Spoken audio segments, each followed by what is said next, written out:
हे दोस्तों नमस्कार। एक बार फिर से स्वागत है आपके अपने यूट्यूब चैनल यूपी बाय देव सर पर। तो दोस्तों हमारे चैनल पर वीडियो एग्जाम की तैयारी कराई जा रही है, जहां पर हर एक सब्जेक्ट के जो आपकी वीडियो हैं, चाहे वो आपका हिंदी हो, यूपी जीके हो या आपका जीके हो, है ना, सब चीज़ आपको प्ले लिस्ट में मिल जाएगी। तो नए हैं तो चैनल को सब्सक्राइब कर लीजिए और प्ले लिस्ट के माध्यम से सभी वीडियो भी आप लोग देखते चलिएगा। ठीक है, तो चलिए स्टार्ट करते हैं। और हम लोग यहाँ पर वन लाइनर क्वेश्चन पढ़ेंगे। वन लाइनर से क्या होगा कि ज़्यादा से ज़्यादा क्वेश्चन कवर हो जाएंगे और बहुत ही कम वीडियो में आपका सिलेबस भी कंप्लीट हो जाएगा। ठीक है ना। और इसके बाद यहाँ पर ऑब्जेक्टिव क्वेश्चन को भी लगाएंगे, जिससे कि आपने जो पढ़ा है उसका भरपूर आपको आनंद भी मिल सके। तो चलिए, पहला पॉइंट आपसे दिया गया है कि भारत में सिक्के का जन्मदाता जो माना जाता है, किसे माना जाता है? भारत में सिक्के का जन्मदाता किसे मानते हैं? तो आपके गौतम बुद्ध।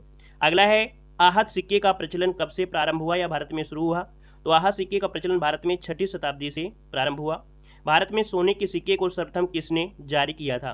तो भारत में सोने के सिक्के बहुत ही आईएमपी आपका है, तो याद रखिए हिंद यूनानियों ने जारी किया था। अगला क्वेश्चन है कि भारत में किस राजवंश के शासकों ने सबसे शुद्ध सोने के सिक्के जारी किया? तो सबसे शुद्ध सोने के जो सिक्के जारी किया था वो आपके कुषाण राजवंश ने जारी किया। अगला आपसे दिया गया है कि भारत में किस राजवंश के शासकों ने सबसे अधिक सोने के सिक्के जारी किया? तो सबसे अधिक सोने के सिक्के जारी किया था गुप्त वंश के शासकों ने किया। अगला है, भारत में सबसे ज्यादा सिक्के किस काल में जारी किए गए? तो भारत में सबसे ज्यादा सिक्के किस काल में? अब ये नहीं कह रहा है कि सोने की या चांदी के, सबसे ज्यादा कह रहा है, तो आपको बताना है मौर्योत्तर काल में। अगला, भारत में सर्वप्रथम शीशे के सिक्के किस वंश के शासकों ने? तो आपके सातवाहन शासकों ने जारी किए थे। भारत में प्रोटीन के सिक्के किस राजवंश ने? तो दोस्तों याद रखिएगा, आपके सातवाहन राजवंश ने ही जारी किया। अगला आपसे दिया गया है, कुषाण वंश के शासक कनिष्क ने अपने सिक्के पर किसका चित्र अंकित करवाया था? तो दोस्तों याद रखिए, कनिष्क ने गौतम बुद्ध का चित्र अंकित करवाया। नेक्स्ट क्वेश्चन है, किसके सिक्के पर वीणा बजाते हुए चित्र अंकित किया गया है? तो दोस्तों याद रखिए, वीणा बजाते हुए जो चित्र है वो आपके समुद्रगुप्त के सिक्के में अंकित है। अगला है, किस मुगल शासक ने अपने सिक्के पर लक्ष्मी के चित्र को अंकित करवाया था? तो मोहम्मद गोरी ने। किसने? मोहम्मद गोरी ने। यहाँ पर अगला क्वेश्चन दिया गया है, व्याघ्र शैली किसके किसके सिक्कों में सर्वप्रथम हुई थी, या व्याघ्र शैली किसके सर्वप्रथम सिक्के पर सर्वप्रथम किसने जारी किया? तो यहाँ पर चंद्रगुप्त द्वितीय विक्रमादित्य ने व्याघ्र शैली का जो शुरू किया था अपने सिक्कों में। अगला, सिक्के के अध्ययन को क्या कहते हैं? तो न्यूमिस्मेटिक्स कहा जाता है। यहाँ पर देख सकते हैं स्थापत्य के अंदर किसका अध्ययन होता है? तो जैसे भवन हो गया, मंदिर, गुफा, स्तूप, विहार या चैत्य, ये आपके होते हैं जो स्थापत्य के अंदर होते हैं। भारत में मंदिरों का निर्माण कितनी शैलियों में होता है? तो भारत में मंदिरों का निर्माण होता है 3 शैलियों में, द्राविड़ शैली, नागर शैली और वेसर शैली होता है। वैशाली लिखा है, वेसर शैली होता है। यहाँ पर दोस्तों देख सकते हैं कि वीडियो एग्जाम की बेहतर तैयारी करने के लिए आप हमारे ऐप को डाउनलोड कर लीजिएगा। ऐप है हमारा देव जीके ट्रिक ऐप है, प्ले स्टोर में आपको मिल जाएगा, या तो लिंक से भी कर सकते हैं, जहां पर आपको फ्री पीडीएफ भी आपको प्रोवाइड कराई गई हैं। कुछ वीडियो आपके हैं जो वीडियो भी आपको प्रोवाइड कराए गए हैं, और कुछ पीडीएफ हैं जो कि आपके कुछ पैसे देने के बाद, मतलब कुछ चार्ज भी रखा गया है, लेकिन बहुत ही कम चार्ज है, कंटेंट बहुत अच्छा है, बेहतरीन आपका है। जैसे दोस्तों देख सकते हैं कि आपका ये यूपी जीके की पीडीएफ है। इस प्रकार से यूपी जीके आपकी कंप्लीट कराई गई है, फुल कंप्लीट आपकी है, थ्योरी भी है और आपके ऑब्जेक्टिव क्वेश्चन भी है। और इसी प्रकार से आपके जीके की भी आपकी पीडीएफ आपको है, जो कि आपकी थ्योरी भी है ना, और साथ में ऑब्जेक्टिव क्वेश्चन भी हैं, ताकि प्रैक्टिस कर सकते हैं। तो दोस्तों आप लोग हमारे ऐप से जुड़ेंगे तो वहाँ पर देखिए जीके में आपको बहुत कुछ दिया जा रहा है मात्र 99 में। यहाँ पर दोस्तों इतिहास के 700 है ना, भूगोल के भी हैं, संविधान के हैं, मिक्स जीके आपके स्टैटिक जीके हैं।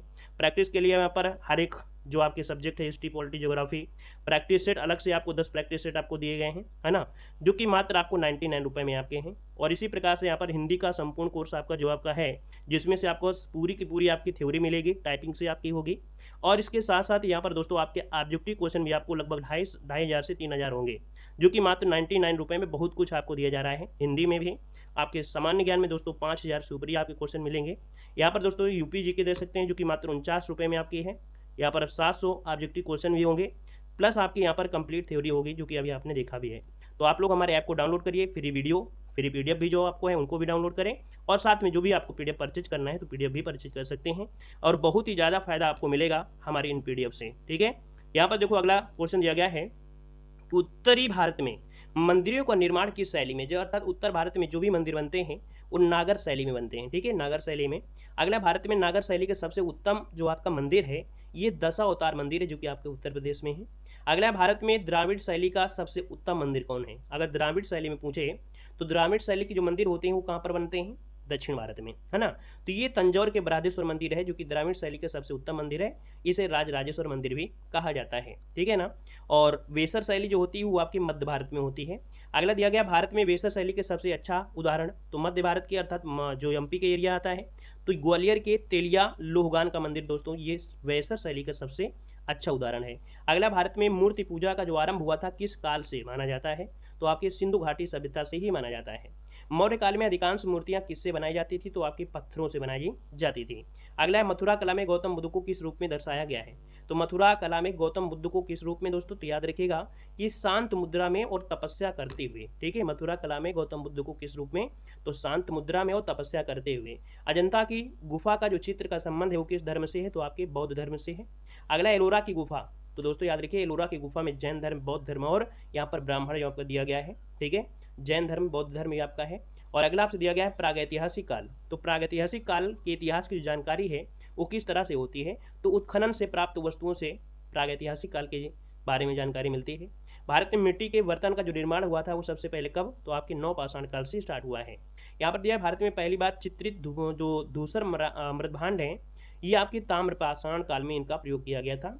आग का आविष्कार पूछे तो आपको बताना है पूरा पाषाण काल में, लेकिन इसका प्रयोग पूछे कि मानव में इसका जो प्रयोग किया मानव ने वो कब किया था पहली बार, तो आपके नवपाषाण काल में जब।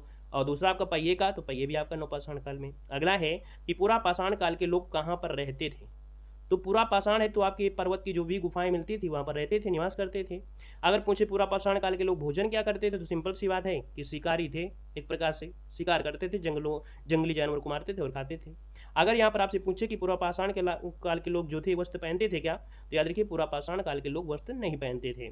अगला दिया गया पूरा पाषाण काल के सबसे ज्यादा उपकरण कहाँ से मिलते हैं, तो सोहन नदी घाटी से। सोहन नदी घाटी कहाँ पर है, तो आपके पाकिस्तान में है।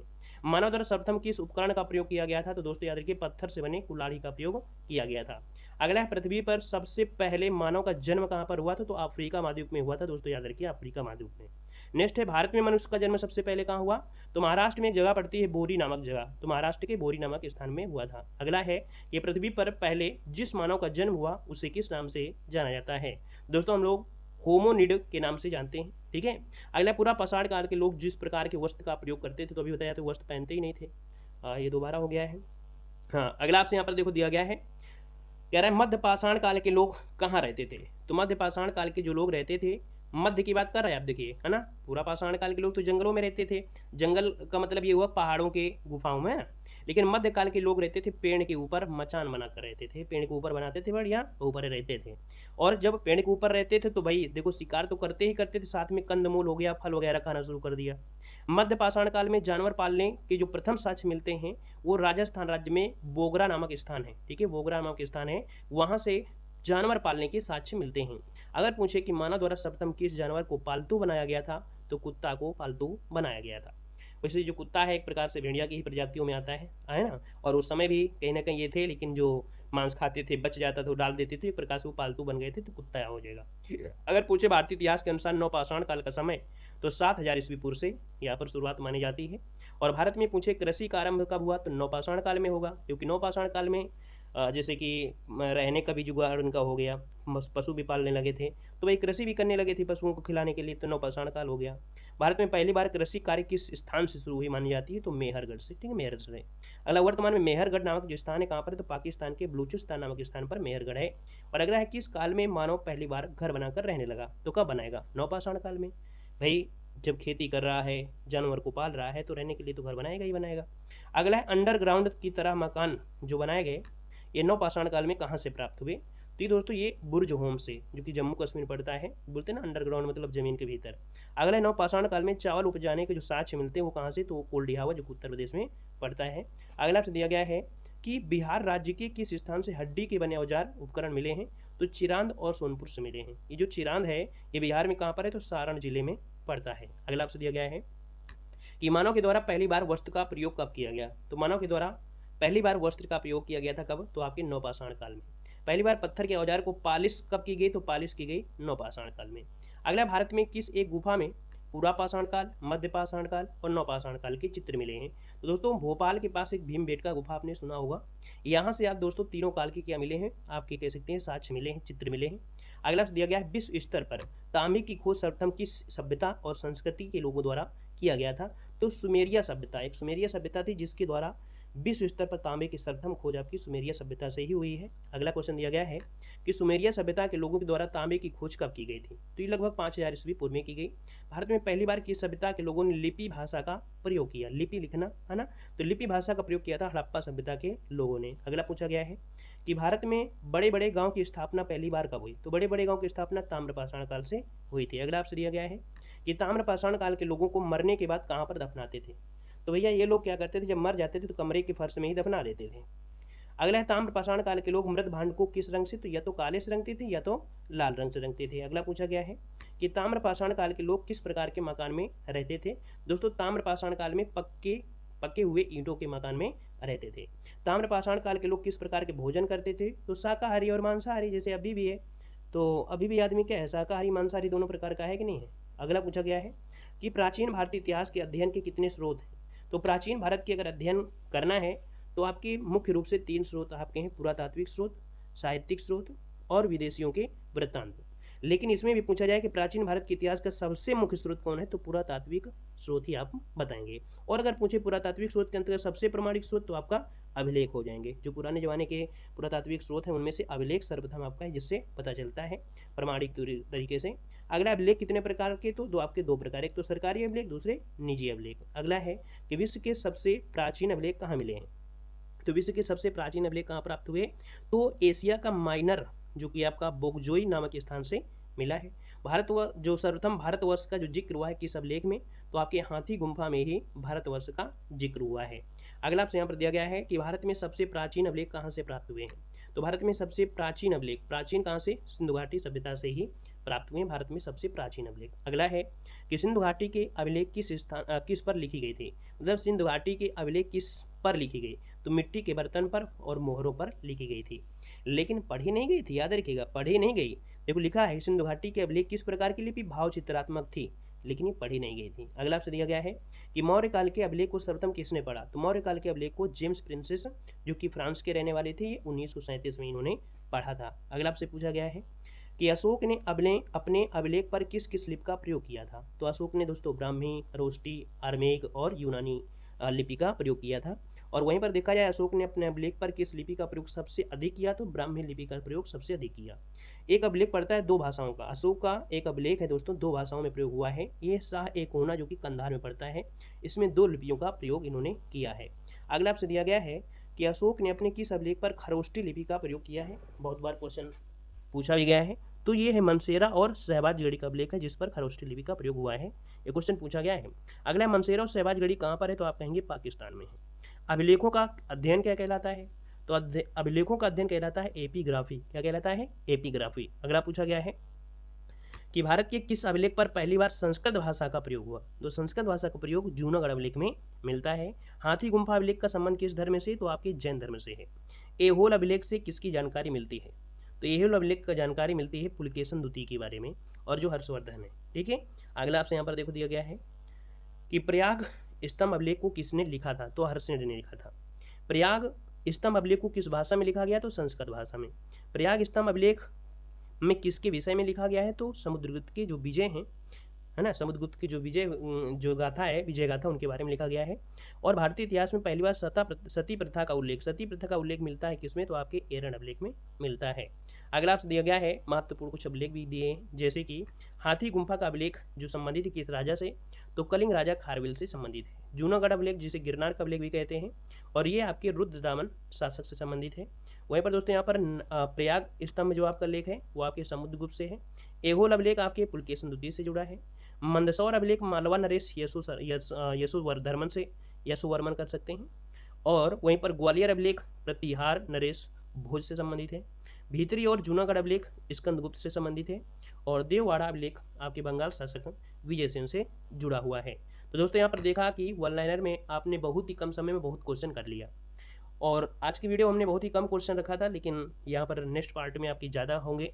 और हम चाहते हैं कि बहुत ही कम वीडियो में आपकी जो वन लाइनर क्वेश्चन वो कवर कर लेंगे, फिर आपके ऑब्जेक्टिव क्वेश्चन सॉल्व करवाएंगे। तो जितना आपको पढ़ा देंगे एक भी क्वेश्चन बाहर नहीं जाएगा। देखो हम अगर थ्योरी पढ़ा रहे होते तो उसमें क्वेश्चन छूट सकते हैं, लेकिन वन लाइनर में क्वेश्चन आपके छूट नहीं पाएंगे।